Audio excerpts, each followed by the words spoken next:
Welcome back to Sports Nation, everyone. So earlier this week, I had the opportunity to interview a basketball legend. Julius Erving, arguably one of the greatest 76ers of all time, weighed in on this young Sixers team and their hopes to make a run in the East. Let's take a listen. You made news recently for something you said about one young Ben Simmons. And I know that for him, that probably had to be a very important moment in his career, in his young career, to have you give him that compliment. What do you see when you see a player like Ben Simmons? Well, you know, when you see a once-in-a-generation player, it's pretty special. It's like watching a star on the rise.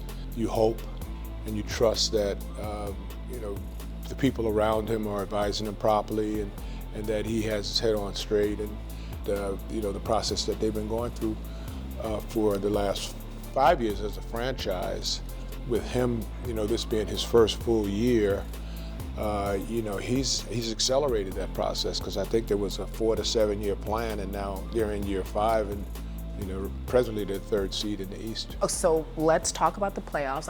People don't like to give predictions, and I like to ask. You want to know? I want to know. So if you look at your Sixers, third seed in the East, as you talk about, how far do you see them going? It's hard to predict. You know, from time to time I speak to the ownership group, and I always tell them, you know, don't get ahead of yourself. You know, just take it one game at a time. But you know, they should be resting their players and getting ready, mentally and emotionally ready for the playoffs, as well as physically. So there's some physical taxation that goes into, you know, winning streaks and trying to break records, but they've got the 50 wins now, so, you know, have them keyed into the first game of the first series, not how far they can go. You're right. You know, you can only go one game at a time, one quarter at a time, so you need to take it 1 minute at a time.